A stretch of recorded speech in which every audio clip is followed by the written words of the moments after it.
Welcome back, everybody. Blue and Gold podcast. I'm your host, Joffrey Whiteside. And today we have the privilege of speaking with my good friend, Andre Truss. Graduated the Naval Academy 2016. He owns one of the top restaurants in Jacksonville, North Carolina, Yes, probably sir. in all of North Carolina, to be Yes, honest sir. with you. He also owns his own property management company, his own real estate brokerage, and a few other, high level investments, which we'll dive into that a little later.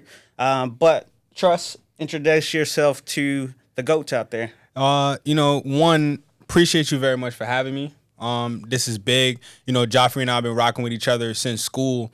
And a big part of, getting into the adult world, I like to say, and getting to the point where you could build something is you have to be able to build it with people who are players, who are decision makers, who are serious about their lives. So one, appreciate you having me on. You've been killing it for years. You feel me? So I got to give you your flowers back, just like you gave me mine. I really appreciate that. But yeah, my name is Andre Truss, a 2016 graduate from the Academy. Was majored in quantitative economics and, ended up going Marine Corps, ended up starting a bunch of businesses, ended up my life is completely different than what I expected it to be, but in a really positive and good light. So, I won't take too much from the convo. I'm kind of ready to dive into it. We could get into the nitty gritty, but I'm ready. I'm here to really put on, give game, give anything that I can to get the next person who's starting up and wanting to do something serious. I just want to give them all the tools. I've kind of dedicated my life to that, and that's kind of like my mission now. Is if I can stop someone from having to have having to go through the difficulty that I went through, man, I'm here to help. Yeah, for sure. So talk a little bit about your, military service. This is a podcast based off of the Naval Academy. Gotcha. Just talk a little bit about, Marines and things like that. I got you. So for me, I ended up, coming out of the academy, I ended up going Marine Corps. Right. I actually always knew I was getting out, but I wanted to, in the time that I was going to serve, I wanted for like a personal journey. I had a lot of mentors that were Marines, and I was like, these dudes are stand-up guys. They're really fit. They're serious. They're taking their life serious. I'm gonna just go down the route that they took. I never really had anyone guiding me in that aspect.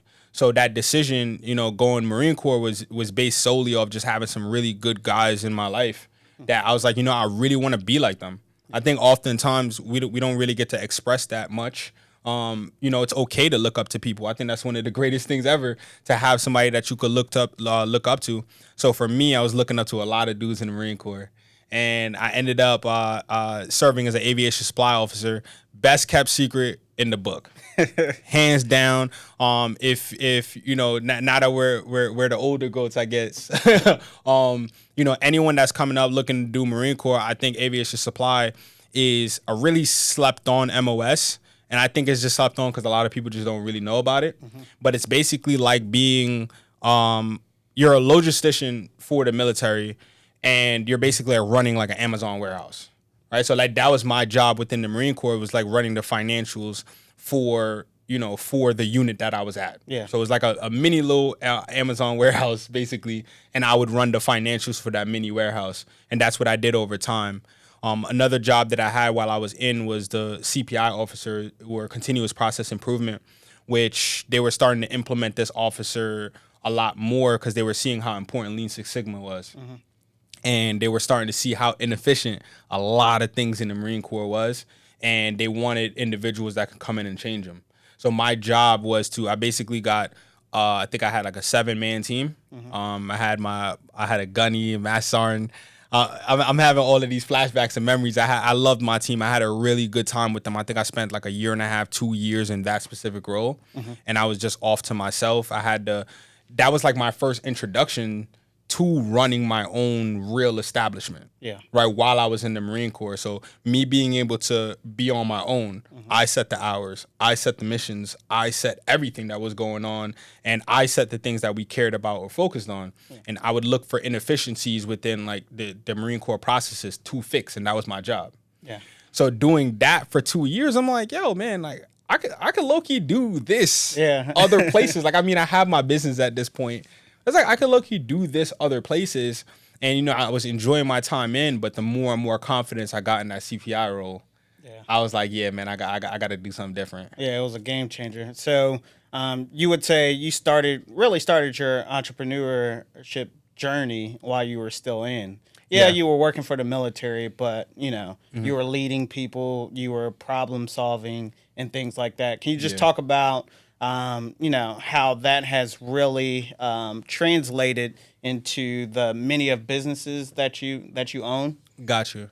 So one of the things that got me while I was in the Marine Corps was that being in a leadership role is it's hard to quantify what that can do for you until you take a second to like really analyze it. So as I was sitting back while I was in, so I always knew I wanted to be an entrepreneur, just hands down, right? Just growing up, since a child, I've dipped my toes in every business under the sun to get to the point of like having the first success being the real estate company. At that point, I probably failed a thousand businesses, like hands down, just like failed them. Sold water, sold candy in school, like all of the entrepreneurial Pokemon things, cards, all of the stuff that gets you rolling. But while I was in the Marine Corps, I noticed that I had a knack for being able to actually lead something, right? Because I think we get into the military, but there's a difference between being in the military and being a leader within the military, right? Not everybody's a leader. And at that point, I started to really see that the things that I was doing, I'm like, yo, I got a team of 30 and we're actually running extremely efficient. Like these things are working really well. And that really translated to my confidence in the entrepreneurship journey. But while I was in, I definitely started my real estate company while I was in. One of the things that, you know, I noticed was I knew I was getting out after 5 years. Not because I didn't want to, you know, do 20. Well, actually, yeah, I didn't want to do 20. Yeah. That's actually the reason, but not for like a negative reason. It's just that was a phase in my life, right? I wanted to serve, and I wanted to serve for a period of time. Once that period of time is done, what am I going to do next? And I kept on hearing investments. We always hear that, and it's all over the place, and it's kind of scary. It's a lot when you're going through it, especially you know the work schedule. It was insane, right? But from that lens, I had to keep on reminding myself of, okay, what is the real investment, right? Well, I need to be able to invest in something that's going to be able to give me unlimited returns. It needs to be able to provide for me in a way that I would be able to secure my future and my family's future. And it also needs to be something that I have full control over. And looking at it from that lens, I'm like, the only investment that does those three things is myself. Right. So me being able to invest in myself, okay, what are my skills now? Right. Like I'm really good. Real estate in and of itself. Because at the beginning, when I jumped into real estate, I was more so I got my real estate license to be able to win on deals. Right. So if I got, you know, if I'm purchasing a house, then, you know, I might be able to purchase it and get a percentage because I'm a realtor as well. I'll be able to save on a deal so I could jump into deals faster. That was like the reason that I got it. And then as I started to do it, I'm like, yo, man, I'm actually really good with these numbers. I'm actually really good with helping people. So, okay, can I turn this into a business? Can I get this rolling? And while I was in, you know, I started to read a lot more books. I'm like, you know, let me invest in myself. But what does it really mean to invest in yourself? You got to really be confident. I didn't realize how important that was. You know, while you're in, especially you're leading your men and women, whether sailors or Marines, it doesn't really matter. You're still leading human beings, right? You're still leading people, and they have emotions, they have feelings, they have lives. And to be able to understand that is like the true start of leadership. But being able to understand other people is also the start of entrepreneurship. And I didn't get that they're like synonymous, right? So if you can invest in your confidence and your ability to perform, then that investment in and of itself means that you will never starve. So that's how I kind of approached it, was each day as I go by in the Marine Corps, I'm picking up skills that, you know, that I'm going to be able to carry with me for the rest of my life. And you're not like slacking off. I know a lot of people think, you know, this doesn't really mean anything to me because I'm going to be out in 5 years, but you did your job in the Marine Corps well. You did it at a high level, and then that translated into business, right? Absolutely. There can't, I believe there can't be really a gap Like you have to be a high performer in the military, to be honest with you. That's facts. In order for that to translate pretty smooth. So Yeah. that's all I always give, advice to people looking to get into entrepreneurship and different investments and stuff like that. Well, you got to be performing at the highest level with whatever you do. So I got a question for you. So obviously our services were different, right? But you went down a path of entrepreneurship while you were in. What was that like from the Navy standpoint, or your end? I would say being a SWO and being in the Navy just taught me how to work long hours and work different jobs and just problem solving, to be honest with you. Yeah. Just like I said on the last podcast, 16-hour days. Sometime when you're deployed, you got to stand watch. You got to actually manage people. You got to get qualified. Just juggling, different type of jobs and stuff really, propelled me into entrepreneurship. Kind of like you. It's like, I'm leading 15 people, 30 people. I'm doing different jobs. It just builds confidence, and I'm doing them at a high level. So just, build it that confidence over a period of time. And then eventually I got into real estate investing. So I was an investor for years before I even got my real estate license. So I was investing at kind of a high level, doing the short-term rentals and stuff like that. Joff was killing it in that, by the way. He's trying to be modest. I was doing the short-term rentals. Nah, he was killing it in that. Yeah, for sure.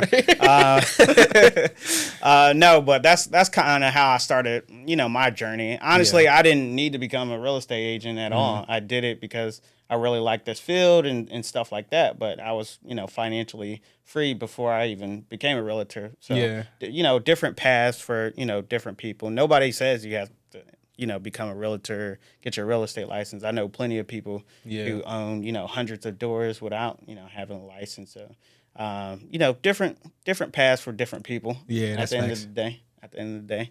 So let's dive into this restaurant business. I'm going to be asking a few questions for selfish, reasons. For selfish reasons. I got you. So tell me a little bit about your restaurant. Like, how'd you get started? Did you ever envision, while you were at the academy, owning a restaurant? You know what's funny, bro? It's the furthest thing from my mind. I would have never, in any way, shape, or form, if anyone would have tapped me, if you would have tapped me 10 years ago and say, hey, Andre, you're going to have a restaurant, I would have told you no. That doesn't even fit within, my scope. Really what got me was we had been doing real estate for a while, and my goal for real estate was always to take that money and propel it into a different type of business. Let's talk about this restaurant that you got. I got you. I have questions just because, I own a cafe and I want the leg up. So absolutely. Tell me a little bit about your restaurant. Did you ever, while you were at the academy, did you ever think you would actually own a restaurant? Was that did you inspire to do that? To be honest, bro, not at all. Not for 1 second did I think I would be in this realm. And it was from a standpoint of just wanting to do things in business, but not knowing where I was going to be going. I always knew I wanted to be in business. I just didn't know where I would land within business. Yeah. So as I was building up my real estate company, the purpose of the real estate company was always to use that capital as the seed money for the business that's going to be a standalone. Right? So that was always my mission. That was goal number one. And I really focused and honed in on that. I just didn't know what it would be. And it was funny because Tellers, my business partner, he was actually just driving. Is he in the military? He was in the military with me. Okay, so you connected via military. Yeah, so we were both at Mouse 26 when we met. We met literally, he was checking in. I had checked in maybe 3 weeks before him, and we went to school together. Okay. And we just hit it off, man. Just personality wise, he was the perfect addition to my life, similar to I was a perfect addition to his life in terms of our qualities and skills and how we just lived. Yeah. And it was a perfect partnership. That's awesome. But with Tellus, so Tellus is driving by, and one of the things is I really like to push myself. Right. You had mentioned earlier being financially free. The truth is when you're good with money and skilled with money, it's the numbers to become financially free aren't out of reach. Like they're very within reach. So after you hit financial freedom, it no longer becomes about the money. It becomes about, okay, what am I going to be doing day in and day out? So one of the things that I like to do is I really push myself. Like I consider myself a business athlete. I treat myself no different than how like LeBron trains. I just train like that around business. Yeah. So I wake up, I'm in the gym, I do all of these things. I'm focused. But Tells is driving by and he sees the building, and our building is located. It was located downtown. Okay. And the way the building is set up, it's like next to like 3 hotels. It's like 3 or 5 hotels, 3 to 5 hotels. Busy street, just phenomenal. I'm like, hey, like he texts me. He sent me a photo. I'm gonna actually frame the photo, but he texted me. He texted me the building and he says, "This building is up for. I think the building is up for sale. Restaurant? Question mark. Let's just go check it out. This is not a pitch. Let's just go check it out." Yeah. But he knows how I am, so that's the bait. Right? You get me to check it out. If I can check it out, so I build our business models. That's what I do. I'm the visionary for our different companies. I look towards the future and I see if it's good territory, and if it's good territory, I get out the way and Tells gets us there. Yeah. That's just the way it works, how our dynamic kind of works. And so he's like, "Yo, just come check it out." And I walk in, I'm like, "All right, shell looks good. Yeah. This doesn't really look like it's gonna need a lot more work. Yeah. The kitchen's already intact. All of these things are already here. Wait, the flooring doesn't need to be redone. How much were they like?" And I started asking questions. So now he's like, "Okay, so I piqued your interest. What could we put here?" And we had a brainstorming session, and no cap, we got it down to the date. I'm gonna have the 3 photos framed: the text message, the initiation, and the completion. 90 days. 90 days, bro. Jeez. So that's tough. So I do multifamily investing, and it's tough to close on properties. And these are properties. We're not talking about food and stuff like that. So 90 days is crazy. 90 days. And you guys purchased this building, correct? Nah, so we rent it. Rent it? Okay. So one of the things is just, so we always joke, one of my favorite sayings is, unfortunately, sometimes you got to learn it in blood, right? I done learned so many things in blood that now at this point in business, so when we were coming out with the concept, and I'll put you guys on game once again, I'm trying to give it all away, right? So when you're starting out a business, especially if you're doing like a standalone place, you don't necessarily have to come out the gate purchasing the building, but if you want to purchase the building, you just need to build in first right of refusal and a clause that allows you to actually purchase that building, and you have the rights to purchase in that building. So I locked up the building on reoccurring terms. So that's another thing, right? So you don't have to lock in one term at one length at one time, right? So let's say I want to lock it up for 30 years, but I don't want to actually put myself on the hook for 30, right? I'd lock it up for the first 5 years, and then after that, I'll say that we're gonna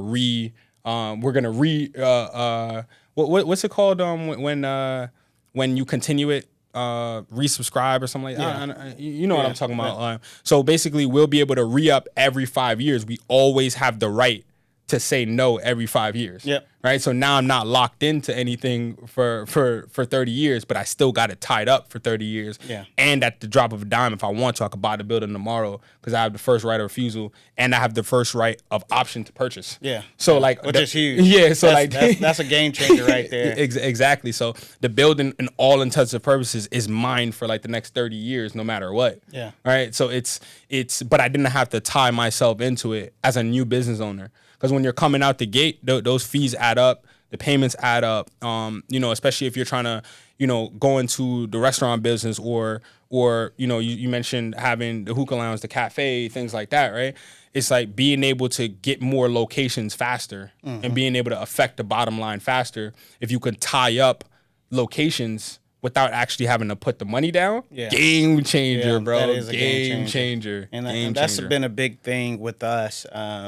Over the next few years, we plan on, purchasing the actual spot we're in, and it has like residential units above and stuff like that. So our thing was we're gonna, do the business and create the cash flow so we can ultimately buy more real estate. Yeah. That's dope. Can you talk about just like the process of just like really starting a business, like the meat and potatoes, like how do you even start a restaurant from like scratch? So for us, Tells, I always talk about my business partner. I'm his biggest advocate. Tells is a genius in his own right, right? Logistics is what he does. Execution is what he does. I always give the same anecdote. I'm gonna give it here, right? If you needed a building built by tomorrow, right, and you told him you needed that building built by tomorrow, I don't know how he does it. The building will be there. Yeah, that's just the way he works as a person. So he just released his book, Mastering Your Ideas, which is actually phenomenal. Shameless plug. I'm gonna throw him out there every time. Yeah. I'm about to pick that one up. I didn't even know anything about it. Yeah. So he finished that one up. It's a beast of a book. But the way that we have it is, I come in from a standpoint of, okay, financially, does this make sense? Right? Like step one, is this going to do a couple things for us, right? Is this sustainable? Is this a market that we can capture? Is this something that could be, done for long periods of time? And is that revenue model based on a emotional state, or is this based on concrete fact with the data, right? So if I can answer those questions and it shows any type of return, because that's another thing too, is it's a lot of layers to it in terms of what you need personally as the business owner. A lot of times when new entrepreneurs are starting businesses, they neglect themselves. I think that's the worst thing you could do. Right? There's going to be a lot of information out there that says, oh, reinvest into the business, reinvest into the business, reinvest into the business, right? Reinvest into the business, an investment can be made in yourself, right? So your sustainability is how the business is going to last a long time. If you can't last, how is your business going to last? Yeah. Right? And I think that's important. I think that really hits home for me, because when I first got it started out in all these different businesses I own, I was sacrificing, sleep. I was sacrificing working out. I was just running, around the clock. Yeah. And eventually I crashed, right? Like you burn out, and that's a real thing. So especially all the people who are trying to, start, businesses while still in the military and stuff like that. You have to make sure you're taking care of your family, you're taking care of yourself and stuff like that. I think that's really important. And I appreciate you like bringing that up, because that really hits home for me. That's facts, bro. I went through, I just came out of a phase of like struggling, bro. Everything in my life was going the way I wanted it to, but I wasn't happy. Yeah. Right. And I'm like, yo, I got, they told me I was supposed to have money. I got it. Right. I was told I was supposed to have a nice house. I have it. Right? I was told I was supposed all of these things, but the truth is until you really internally understand who you want to be, there's no amount of money that's going to help you. Yep. Right. And that was something. So my recommendation to a new entrepreneur getting ready to start things up or jump in on their journey is you really got to understand yourself first.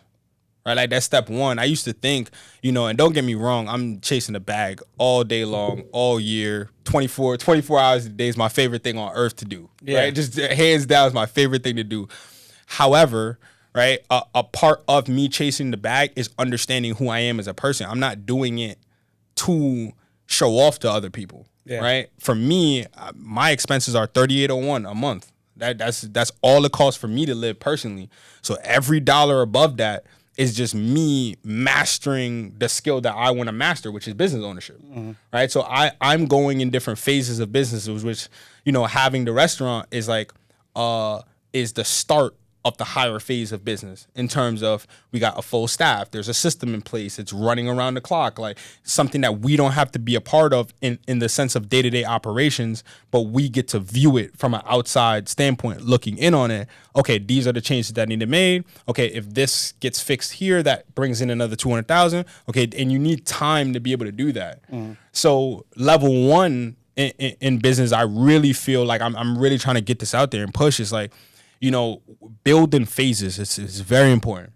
Build in phases, right? So as a new entrepreneur coming out the gate, a restaurant will be a difficult thing to undertake, right? Not because it's difficult logistically, but it's difficult emotionally. And if you're not prepared for the emotions of it, that's the problem. Like that's the most difficult thing, especially coming out the military. We're equipped to handle 100, 200, 300 people, but that infrastructure is built already.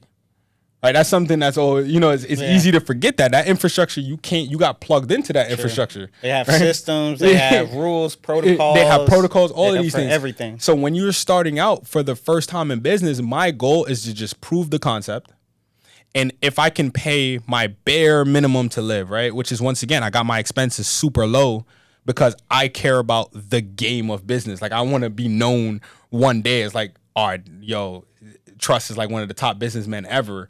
And that's like the thing that I'm chasing. Yeah. But for my personal expenses, it's not much. The lower you can have your expenses, man, the easier it is to play this game, right? So the lower you could keep getting your expenses down. And if you're playing the game, if your expenses are $3,000, now all you have to do is have a company that's doing $36,000.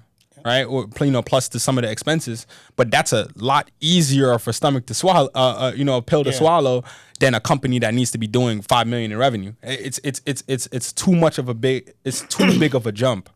So I like to say, if you're coming out the gate, as an entrepreneur, start off with just trying to feed yourself, to be able to do it full time, be able to take yourself serious full time.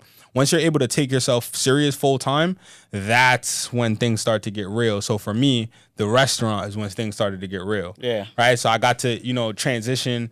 Doing that in the 90 days was one of the hardest things I've ever done in my life. Yeah, I couldn't imagine. I'm scared to start like a full service restaurant just because I know what goes into it. Like, I own a cafe, and cafe is cafe. Yeah. A whole full, service restaurant is something totally different, right? Yeah. And that's challenging. That's so it's funny, bro. The way that I structured it was, I finally got to play the game from a standpoint of having money. I always used to think about the way that I played it as like, I have to do everything myself, because when you're starting out, you have nothing. Mm-hmm. But for me at that point, I had some money. Mm-hmm. So I was like, let me think about the problem different. Yeah. I would normally approach it this way. Let's not approach it this way. Let's see something else. And I just found a bunch of incredible people that knew what they were doing, and just allowed them to do what they do. Yeah. Right? That was my thing. So our chef, phenomenal. I love her to death. She's like a little sister. Who, not how, right? Yep, 1,000%. You hear me? So it's finding out who's going to do it. And it's like, that's not my skill. Mm-hmm. Like, that's not my lane. Like, I'm not a chef. I don't do this.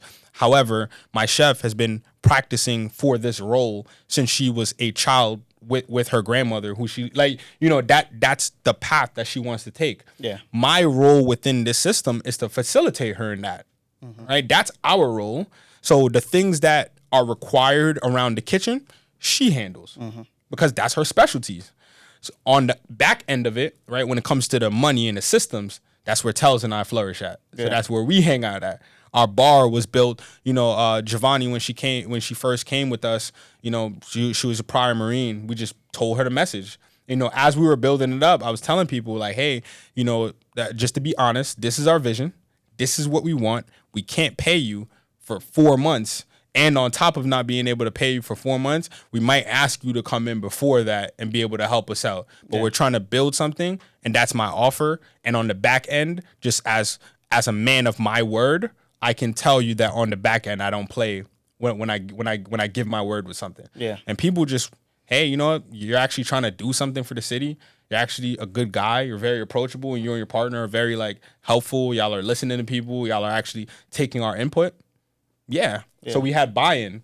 And because we had buy-in, bro, that 90 days, it was painful. Always got to give her a shout out. My assistant, Ebony, she's not my assistant anymore. She living her life.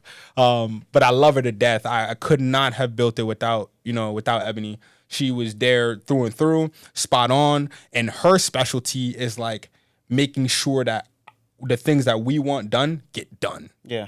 She doesn't play around with that at all. It's they wanted this done by this time. I dare you to not have it done by that time. Yeah. And that was her energy coming into each day. So having her on the team, having Giovanni when we were starting out, having, she started off as a server, ended up working up to a manager, and then she ended up leaving and going into real estate and doing her thing. But Tasia, Tasia's another individual who I care about deeply, but they helped us build this place. Yeah. It was a group effort. So that 90 days, in order to do bigger things, you have to get out your own way, and you have to get a who. Yeah. It could no longer be how am I going to do this? Yeah. Because I'm not skill wise, I'm not capable of doing it on my own. I'll tell you that straight up.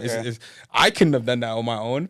But the fact that I had such strong supporting roles and people who wanted to help and see the bigger vision, especially on top of the way that we structured it, you know, my goal isn't just, you know, I want to make that clear to as a new entrepreneur, if your goal is just money, it's going to be a difficult journey. Yeah, it's going to be it's impossible. It's going I'm telling you right now. It's going to be a very difficult journey because it has to be about more than that. It has to be about, you know, developing yourself, you have to have people. a bigger why. Exactly. You have to have a bigger why other than, you know, money is nice. That could be one of your whys, but I found like once you get money, then what's going to be your why? What's going to be the why that's driving you? You know, is it pouring into relationships like you're doing, which I strongly believe like pouring into relationships, building relationships is way more important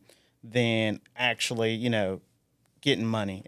Compounding relationships will eventually make you money, but you have to focus in and pour into those relationships and add value and stuff like that. So I think that's like super important. And it sounds like that's exactly what you did. You know, you had your few key people and you really poured into them. You knew like what you were good at, you knew what you were bad at, and the things that you were bad at, you found a who. Immediately. Like that's the first thing I'm trying to do is get this off my plate to someone who can confidently be like, oh yeah, I got this. Yeah. Right. That's the best feeling in the world, man. If you want to supercharge your life, your business, anything that you touch, get out of your own way, put your pride to the side, and find someone who knows what they're doing. Pay them to do what they do and get out of their way. Yeah. If you like, I mean, night and day difference, man. I mean, like 20,000 in revenue to like 200,000 in revenue overnight, type difference. Yeah. Right? Yeah. So it's. I really want to stress that for y'all listening. Get out of your own way, man. Like you don't have all the answers, and that's okay. Right? That's okay. One of the things about the military that was tough to get over was how the rigidness of it. Right? Because when you get out, you feel like everything needs to be structured and rigid the same way, and it has to be this and it has to be that.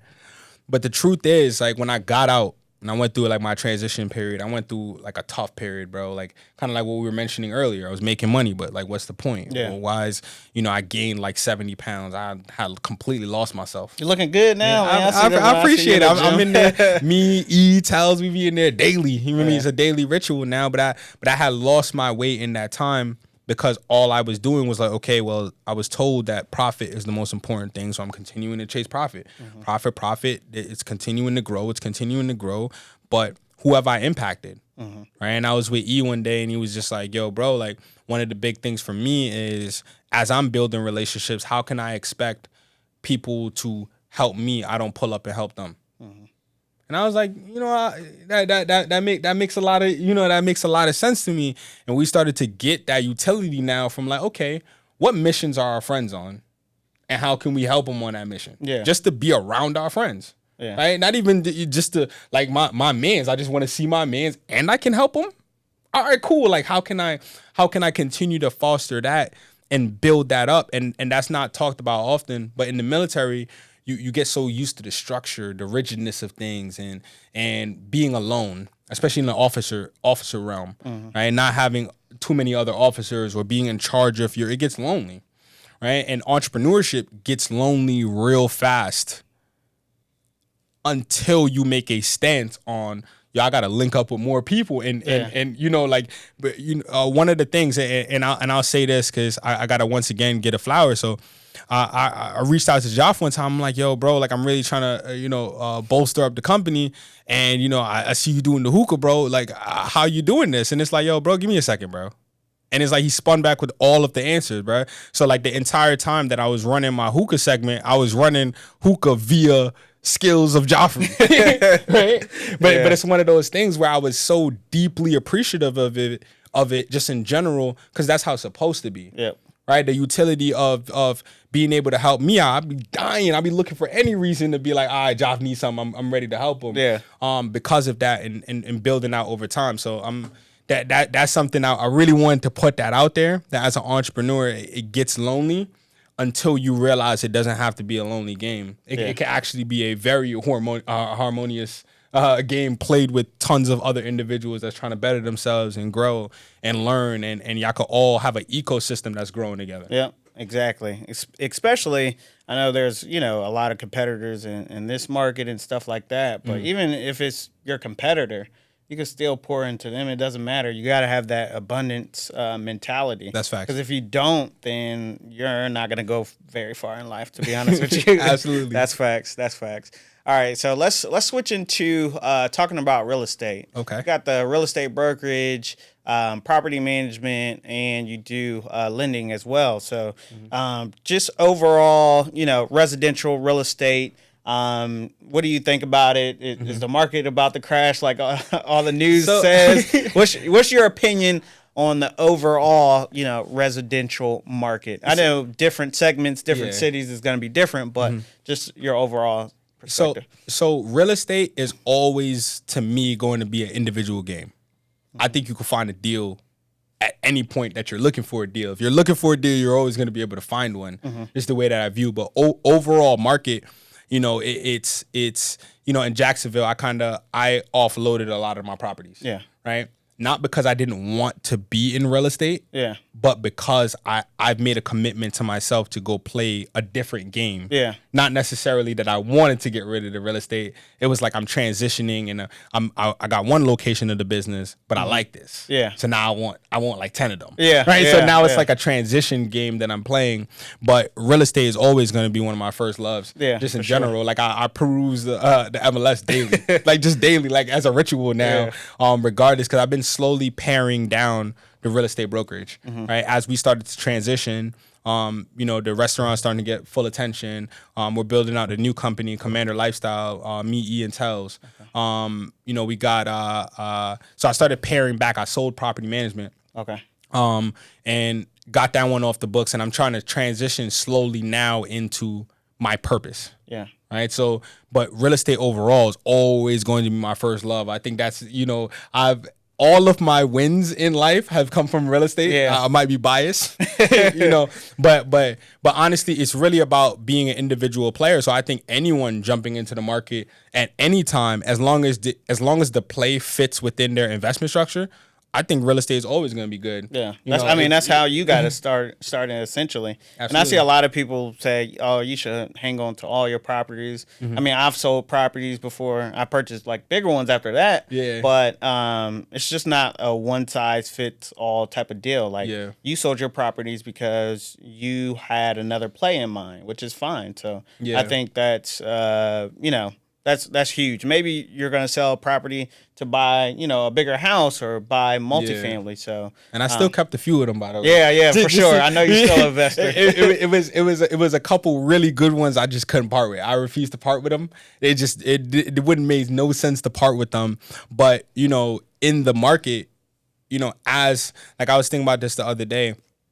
One of my homies hit me up, and for me, when I was first getting into real estate, because a lot of individuals I was working with never been in that situation to purchase a house, I kind of had to bully people into doing it. That was the way that, because in the beginning it's hard because an individual might not see what you could see for them. Yeah.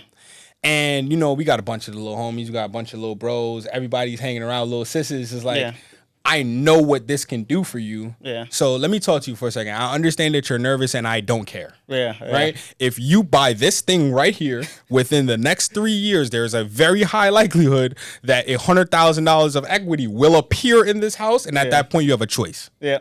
And now that you have a choice, you can live your life with a lot of abundance when you realize how important these choices are. So real estate, man, I'm always going to be, like you see my energy's up now. Yeah. But I'm always going to be a big fan of real estate, regardless of how, the market isn't determined by external forces. It's determined by individuals making decisions. Yeah.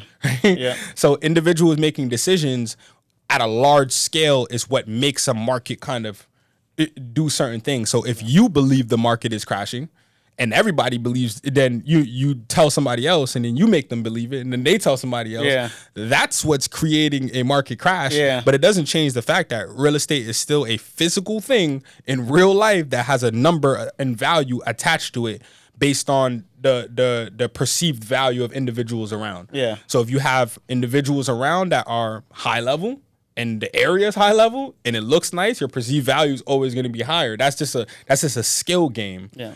So because I've seen that a lot too, in online. That's in the like news, real estate is about to crash and stuff like that. And cash flow's dead. And I tell people all the time, well, like real estate is a physical asset. It's not like stock.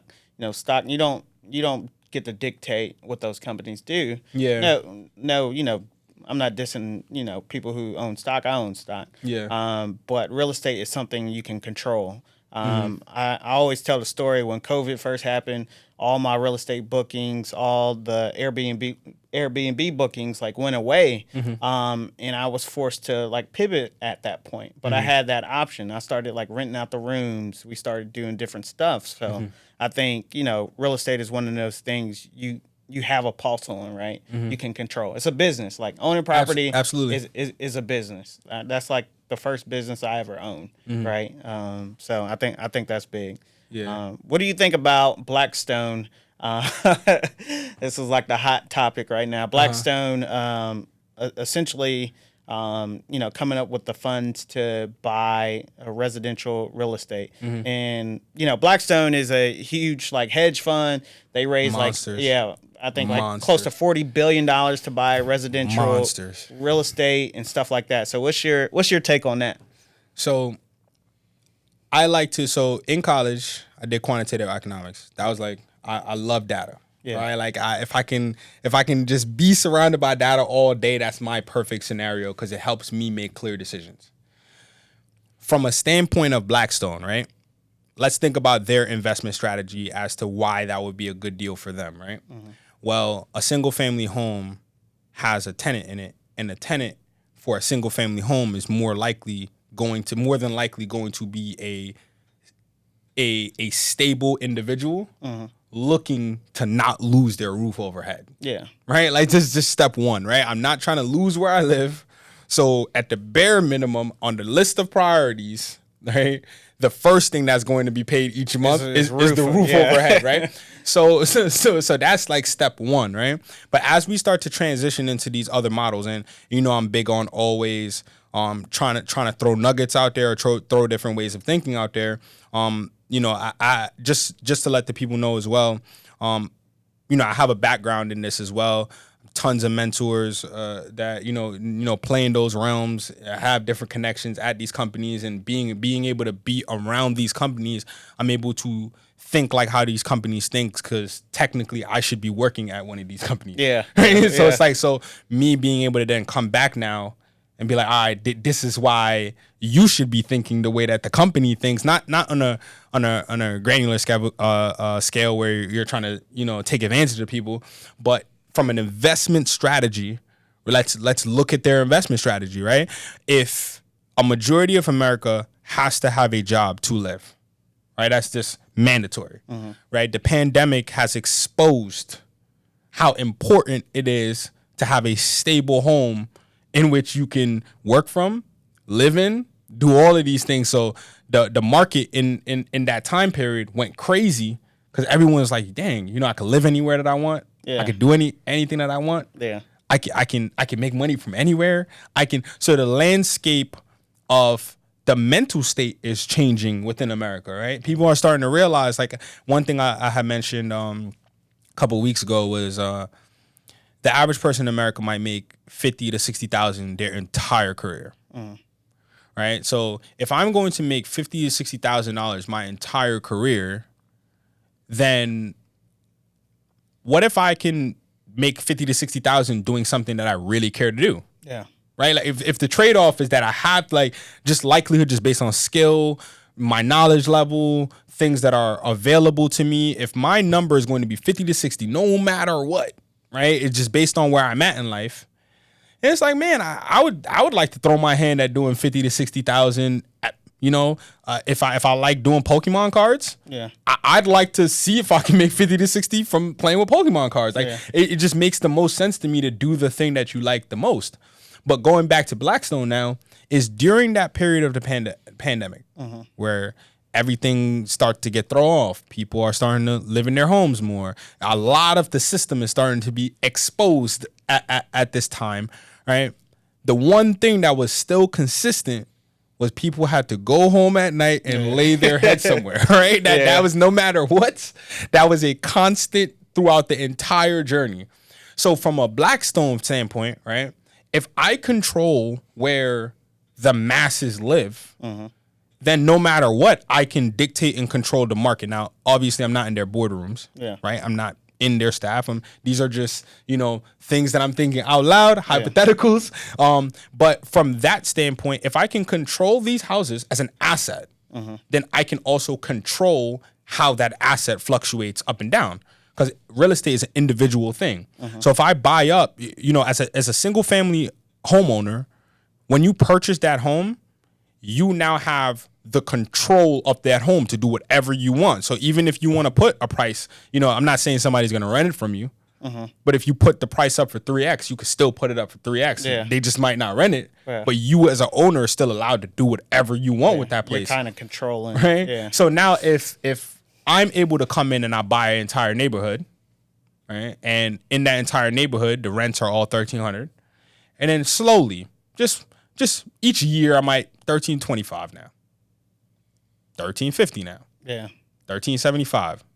Oh, you're out. One person doesn't realize it. $1,500. Yeah. Now the standard for the neighborhood is $1,500, and now you could kind of control that market. But imagine doing that now with $40 billion worth of assets.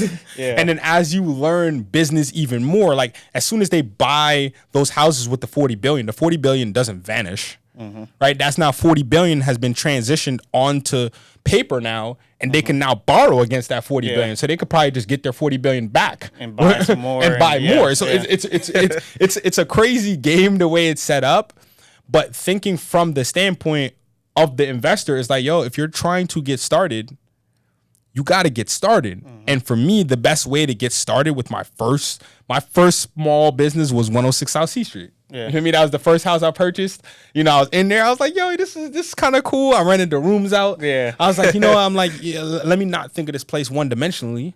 Let me think about it from all ends, right? It's a room. There's occupancy rates. All right, so let me get these rooms. Okay, as long as I don't have to pay the mortgage each month, I'd actually be cool with that. So can I create a scenario like that?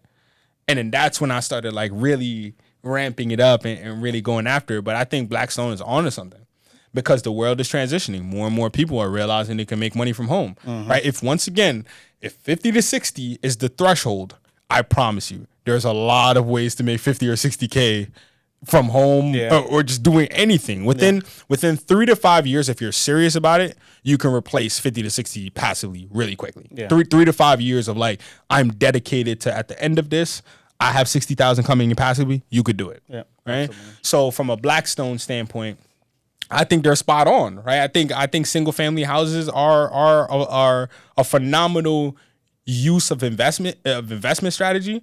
But it has to fall within your investment strategy. It can't just be something that you're doing just to do it. Yeah. Right? It has to have a purpose. Kind of like what you were mentioning, even like your ability to be flexible. And, pandemic hit, no longer able to book out as much as you were with short-term rentals. Okay, well, what can I go to? All right, well, we can switch it over to renting it by the rooms. There's tons of individuals that, okay, dang, that's a whole new business model that you opened up and you're still good, right? So, but that came from having the asset. I think what happens is we get used to seeing the asset one way. Yeah. Right? It has to be this thing. If I buy it, then I have to be renting it out and the cash flow, what they say online, like $200, that's cap. It just really depends. It really depends on the deal. That's the base way of using it. That's the base way. If you just buy the house, put one tenant in there, that's the base way of using it. But if you buy the house, short-term rental, there's another way of using it. If you buy the house, corporate rentals, that's another way of using it. If you buy the house and, there's tons of ways we're doing using the houses as movie shoots. Yeah. Like content houses. And, there's plenty of different ways to make more money. There's plenty of ways because at the end of the day, it's still a structure that houses people and keeps them secure. You got to really think about what the thing is, right? It's a physical thing in real life that you could pull up on and have other people come to. By that nature, you could do anything with it. And I think Blackstone, with the pandemic, realized that and was like, all right, this is the play that I'm gonna make. So I think what's happening now is twofold, right? So just my hypotheticals, once again, is twofold, right? Blackstone just raised $40 billion for single family houses specifically. Yet everyone's saying that the marketing's crashing. Yeah. Right? If the number one investment vehicle for real estate, right? Like Blackstone is ridiculous in the space of real estate, just in general and investments and private equity, but real estate specifically, right? They are the leader in the industry, has just raised $40 billion to purchase single family homes. But everyone's saying that the market is crashing. Yeah, everybody's scared to buy single family. I don't know where that equates. I don't know. But once again, I'm gonna just keep playing these individual strategies. And I think if you're getting ready to jump in on your first deal, I think you should. I think you should run the numbers. I think you should link up with someone who's qualified to help you do it. That's one. Going back to the who from earlier. Yeah. But I think real estate is always going to be alive. I can't see a scenario. It might pivot. It might change how it looks, but I can't see a scenario where, real estate is not booming in the way that we need it to boom. Yeah, for sure. Drop 3 pieces of gems for either current midshipmen or somebody who's, on their first or second Divo tour. Just 3 pieces of advice that you think is, the most important. I got you. I'd say 1, limitations aren't real, right? And I say that from a standpoint of someone who's limited himself many times, right? We were joking about it earlier, but we were saying that, if you think about it too long, you'll talk yourself out of anything. Yeah, right? Facts. But the truth is that's fair for everyone. Everyone goes through that.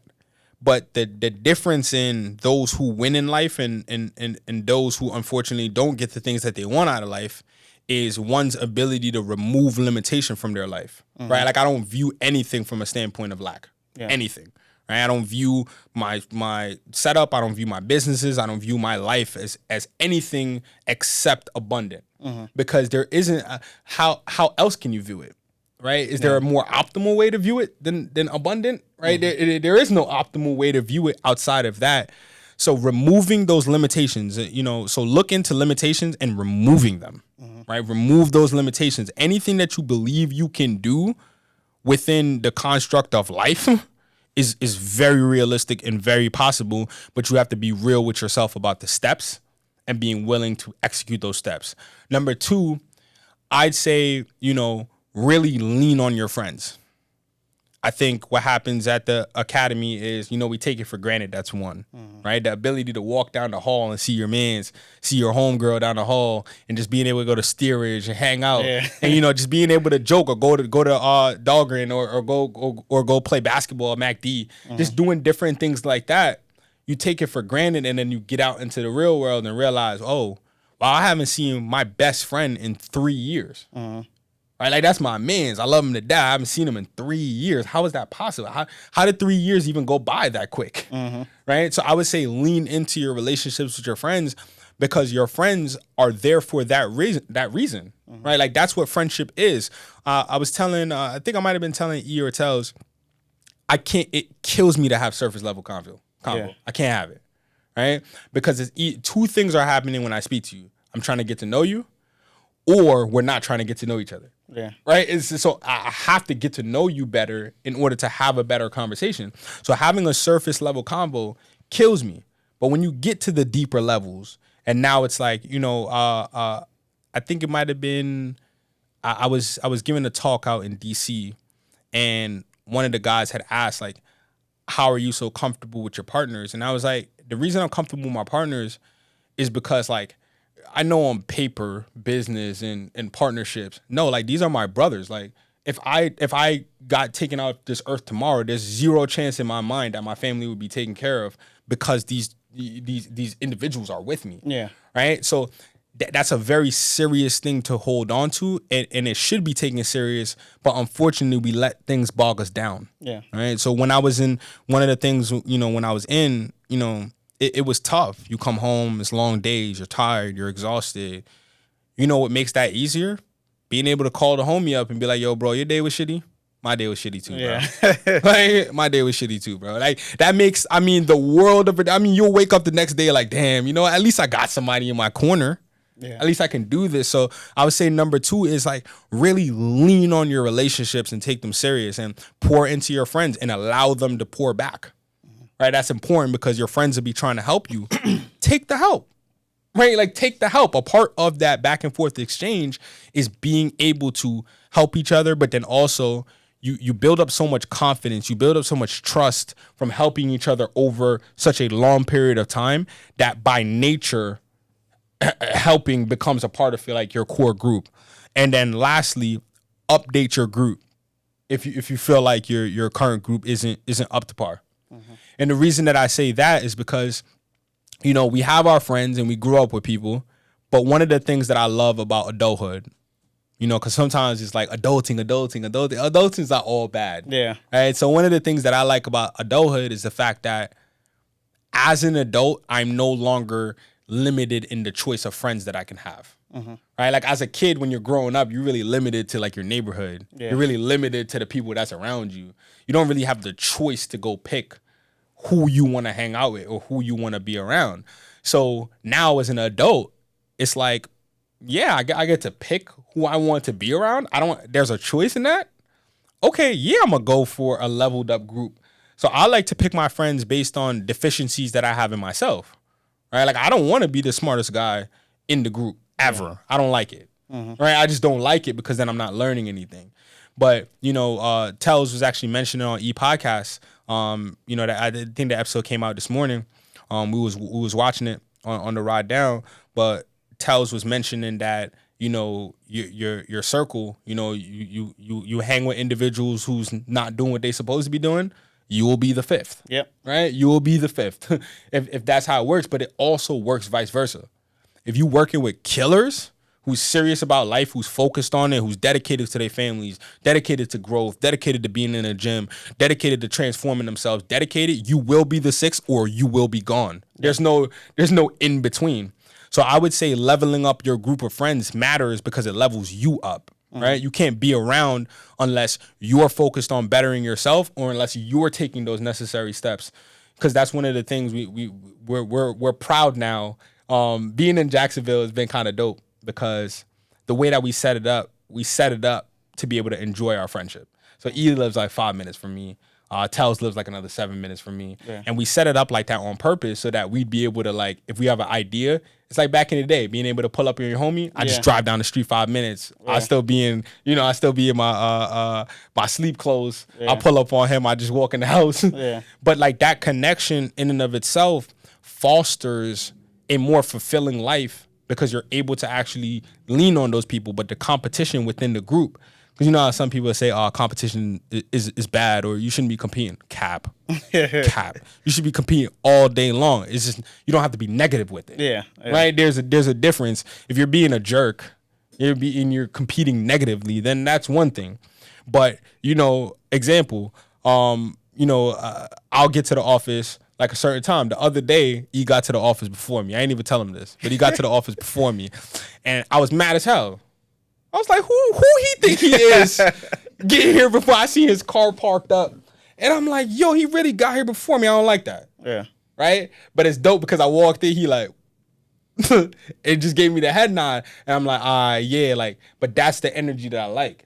Because now that forces me to say, all right, cool. Like, let me get back in this. Yeah. Let me get up a little bit earlier. Let me see if I could outmaneuver this situation. And that back and forth, when we say iron sharpens iron, it's such a serious thing. So finding a group of people that don't chastise you for growing, right? That's such an important thing. Like, they don't chastise you for growing. They don't belittle you for wanting to better yourself.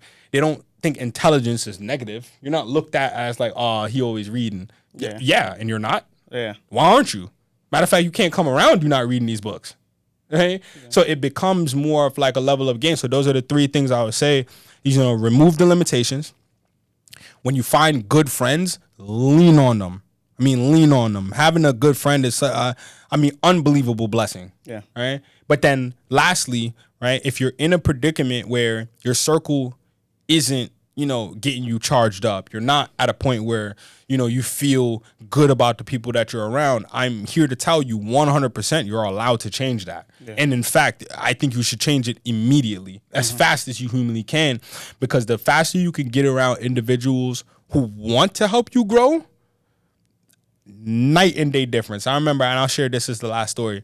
I remember I pulled up on E and something clicked in me. And I was just like, yo, bro, I don't really want to drink like that no more. Mm-hmm.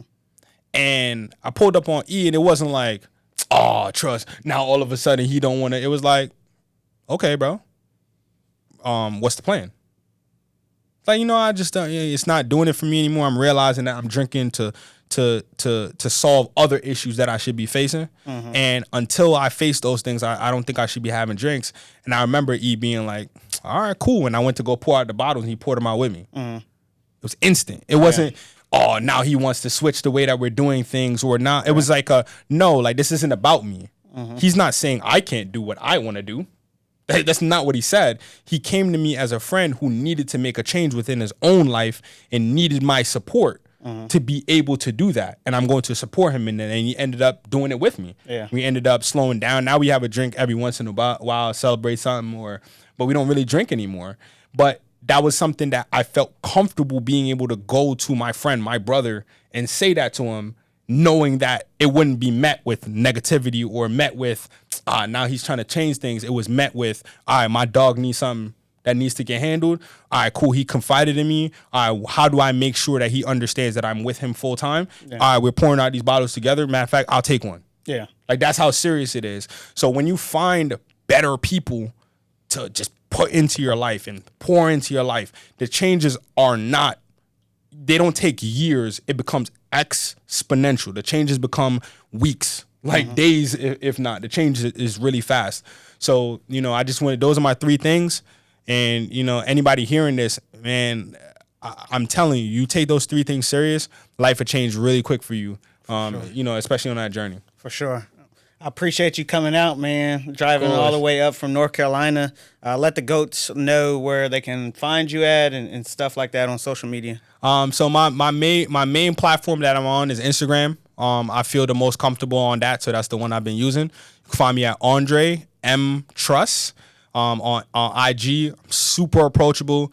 I'm really trying to help as many people as I can. I might not get the message immediately, but I promise at some point I will message you back. That's the way that I'm built, and that's the point that I'm trying to drive and get across. So, anything that I could do to help, I promise you. You'll hear me say this a million times. I promise you I'm here to help. For sure, for sure. Relationships are the most important currency, and this is Joffrey Whiteside signing out.